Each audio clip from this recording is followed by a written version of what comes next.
Welcome to this week's episode of the Sports Curious podcast. I am joined by my outstanding co founder, great co host. Good morning, Scott.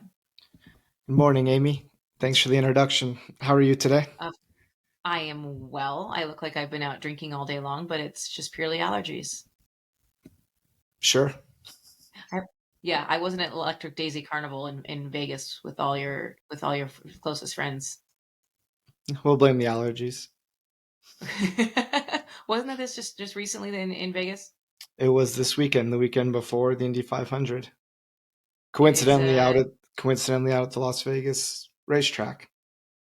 One could argue that the Indy 500 is the greatest spectacle in racing, and that is the greatest spectacle to ever happen in a um, racetrack. It's Yes. quite a show. Yes, it is. The people watching is almost as good as the music, I'm sure. And At least from my experience. people watching is much better. And if you go to Electric Daisy Carnival, more power to you. It is just Yes. really hot, and fake fur and hot does not sound good. No. We'll have to No. stay home. No. And speaking of things that don't sound good, we're talking about the Indy 500, and let's start it off with our favorite. I know this is yours too, because I can speak for you that their favorite Indy 500 tradition after you finished a long race, a nice jug of milk. So, right, that does not sound good in heat either.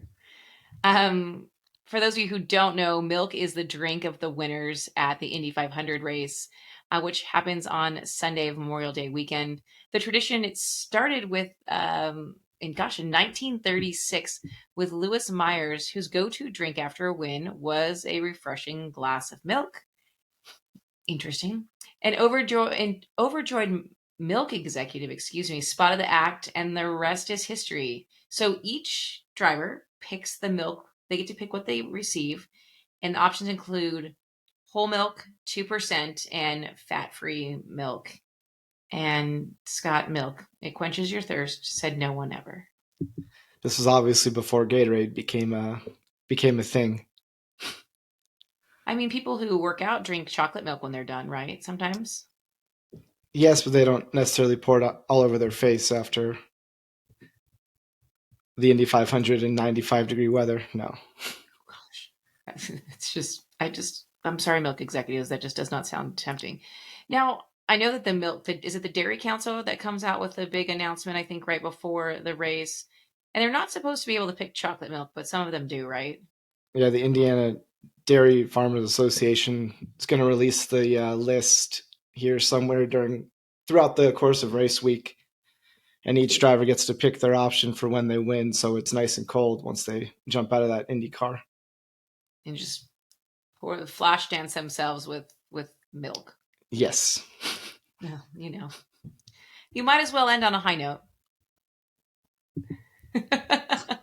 With 2% milk all over your body. What would you pick? I think, if you win this, you have to go with just whole milk. Go all in. If you're going to do it. Do it big, yeah. No 2% or no almond milk. We're going whole milk. You're going whole milk. See, I was thinking How if you about go you? skim milk, it would be more like water. And so maybe it wouldn't be quite as sticky and gross. And you maybe not smell quite so bad. Yeah, but I think you got to fully embrace it if you win. Well, I mean, if you fully embrace it, like we should be putting on buttermilk or half and half or something. Ooh, half and half might be a little chunky.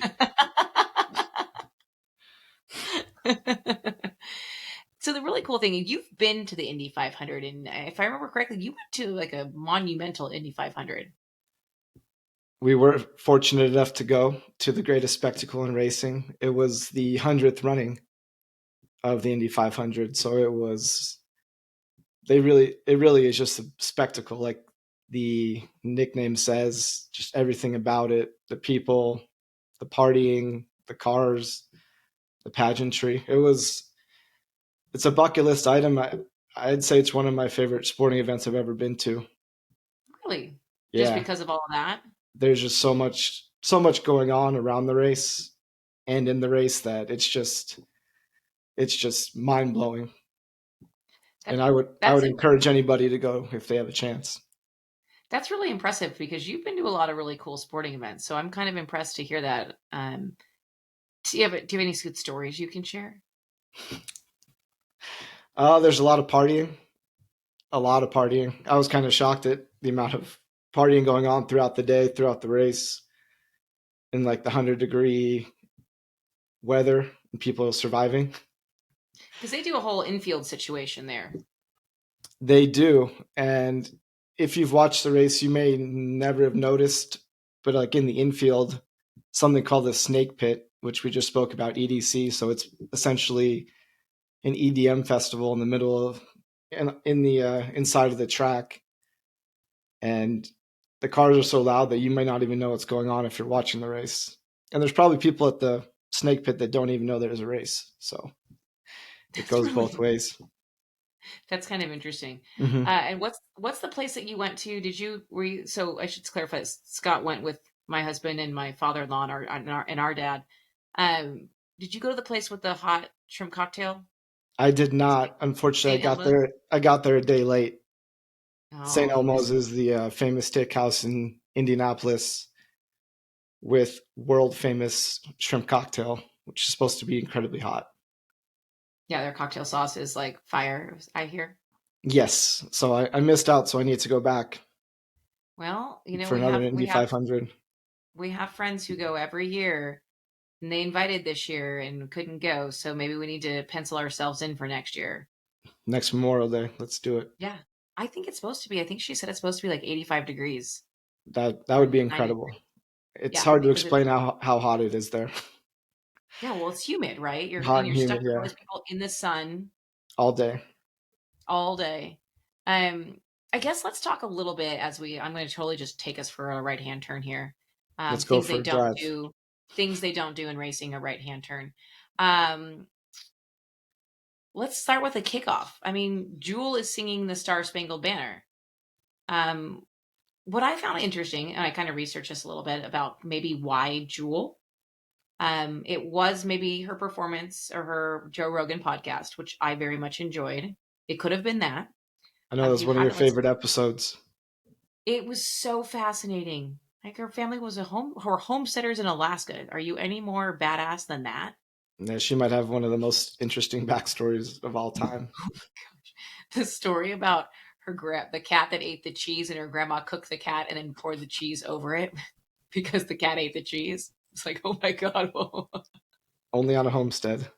Oh, you know what? Don't screw with grandma, all right? No, But I was reading that her performance coincides with May as Mental Health Month, and that's a cause that she has long supported. So I thought that was really interesting.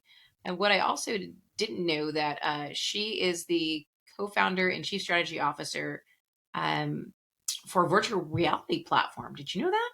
I did not know that. I just I learned thought that was something really new. interesting. Yeah, it's mental health focused, but I thought that was very fascinating. I did not know this. I know she's a big advocate, so I guess that's the best way to spread the word. Virtual reality. Virtual reality kick off the the greatest spectacle in racing. But yeah, I was like that podcast, going back to it, the Joe Rogan one, was she's brilliant. And you really don't necessarily always know everyone's backstory. Okay, so she sings the Star Spangled Banner, and then they Yes. have what's called the Grand Marshal. So the Grand Marshal is the person who tells the drivers to head to their cars, start their engines. What's that role?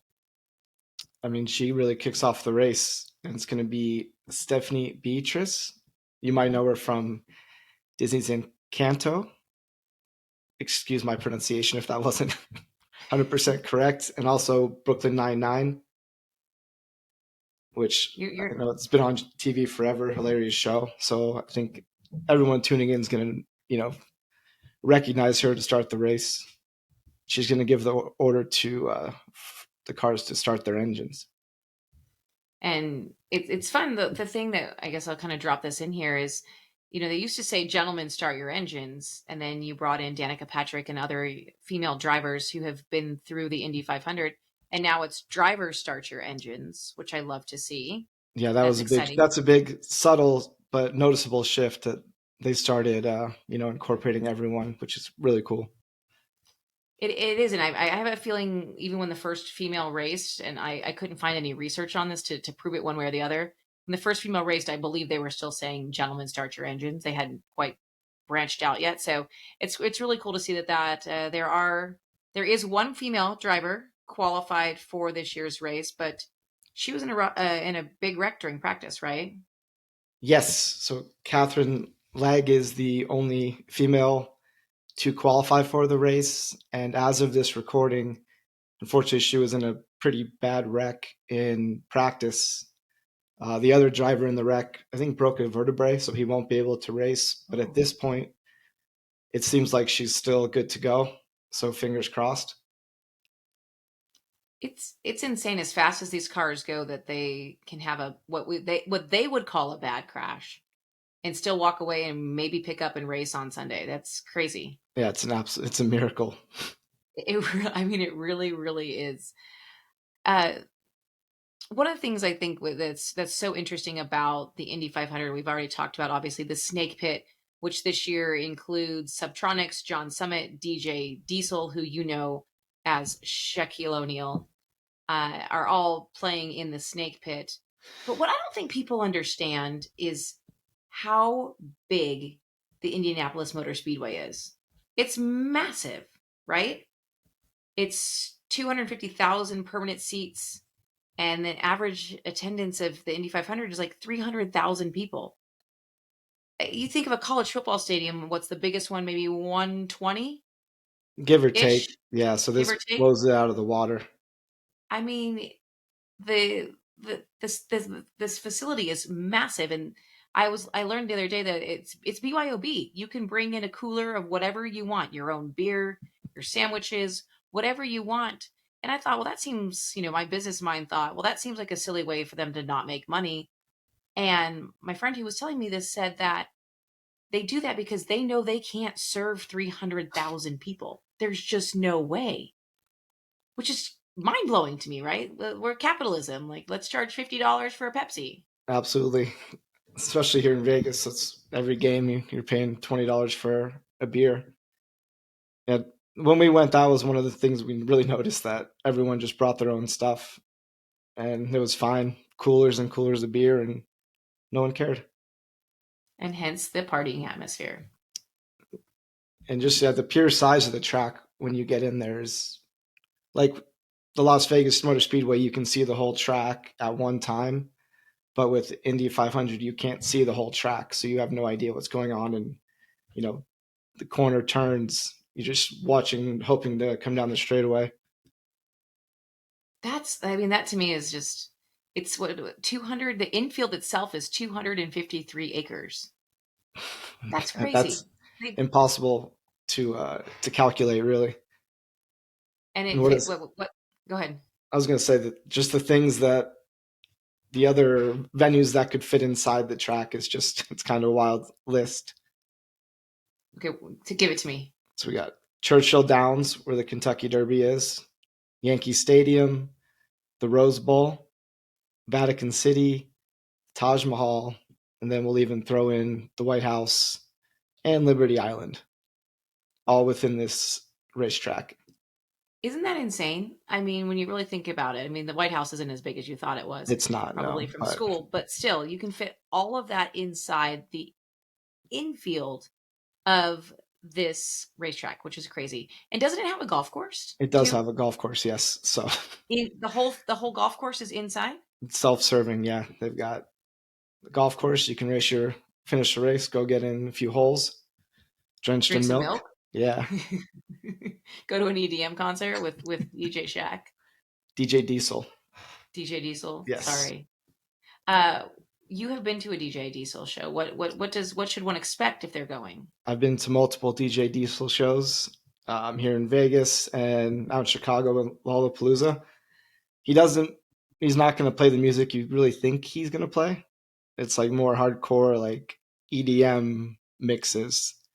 But Shaq, he brings the energy. It's a good show, so he's going to have all those race fans amped up. You're ready to go. And it's funny to see Okay. him up there as big as he is. on like a little DJ booth. Imagine him though next to one of those drivers because they're not usually notably large. No, they have to be a little. Can't be too big to fit inside that Indy car. So It'd be like us in a picture where I'm like, oh yeah, I'm the short one.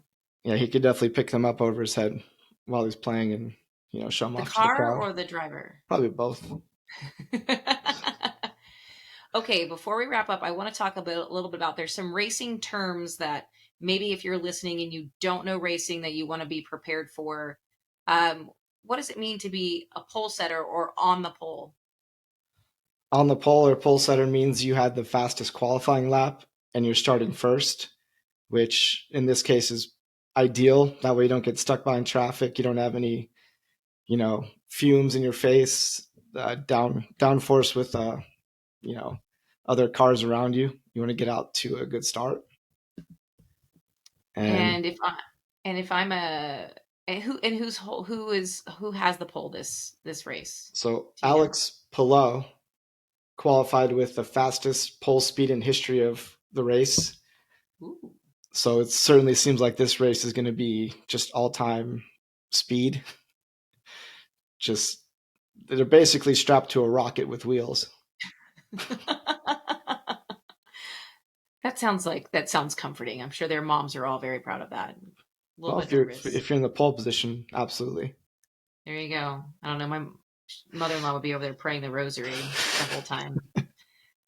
Okay, if I'm maybe familiar with F1 or NASCAR, what's maybe one or two things I should know that's different in IndyCar than it is in F1 or NASCAR? This is a good question because Sunday, Memorial Day, is kind of like a motor racing like mecca. You've got the Monaco GP in the morning, Indy 500 in the afternoon, and then the Coke 600 in the afternoon. In the afternoon, which is NASCAR. So you've got all three different kind of cars racing in one day. So it's kind of a special day for all motorheads. But one thing I found out while researching for this is that F1 cars they don't get gas on their pit stops. That's how they're so quick. They're like 2 seconds. As to where IndyCar and NASCAR they're getting gas on their pit stops. The F1 cars do not get gas. Well, there you go. Well, So with that's one that, little thing. That's why I think IndyCar pit stops like 7 seconds. okay, NASCAR's in the teens, so that's how F1 they just get in and out so quickly. that makes sense. And F1 tires only have one. They don't need to because NASCAR maybe they've changed it since I know they changed something a while back, but they used to have the five lug nuts they had to get out to change a tire on Mhm. NASCAR. And F1 F1 only has just has one. has the one, and they just put the little jack underneath and put the tires on. It's really impressive. It's really impressive. It's before you blink, it's over. Yes, Well, hopefully, we have taught people some interesting things about the Indy 500, which, as we said, is the greatest spectacle in racing. It's long, so if you want to tune in for the beginning and maybe the end, that might be the way to go. There's obviously always a lot of action. It's very exciting, but it does make for there's this race is 500, the Coca-Cola 500. It makes for a long day of race cars. it Monaco does. GP definitely tune into because that's great. And F1, their races can only be 2 hours. So It's it's over quick. nice, short and sweet. So, okay. Live coverage, Indy 500, Sunday, May 28th. Starts at 11 a.m. Eastern, and the green flag will drop about 12:45 Eastern time on Sunday. And Thanks, can I Scott, for jump all in with your a quick story, yes. real quick? Do we have Oh, yes, a few please, moments? please. Yes. So when we went back to watch the race for the 100th running of it, we met this Dutch driver and his dad. And his dad, the driver was probably 16, 17 years old, and his dad was just boasting on how great of a driver he was and he's going to be this superstar. And that was 2016, and it actually turned out to be Rinus VK, who he's just shot up the ranks of IndyCar and he's starting second this week. So it's kind of cool to see him where he's come from that day meeting them in 2016 when his dad was 16 years. dad was just nonstop boasting about how good he was. And he was 16 or 17. I Like don't know you the and I were exact just age, but yeah, But I mean, you and I were just learning to drive a car, right? And he's driving these rockets, so it's kind of Eh, cool to see like this full circle, how far he's come since then. that's really cool. Hmm. That's really cool. I didn't realize that. Well, thanks for sharing that story. Yes. For those of you tune in, and if you want more on the Indy 500 or any of the other races we've talked about, make sure you tune in to our weekend preview podcast, which is usually about 2 to 3 minutes to get you ready for the weekend ahead. Happy Memorial Day, Scott. Happy Memorial Day. Enjoy the day of racing. Hey, thanks.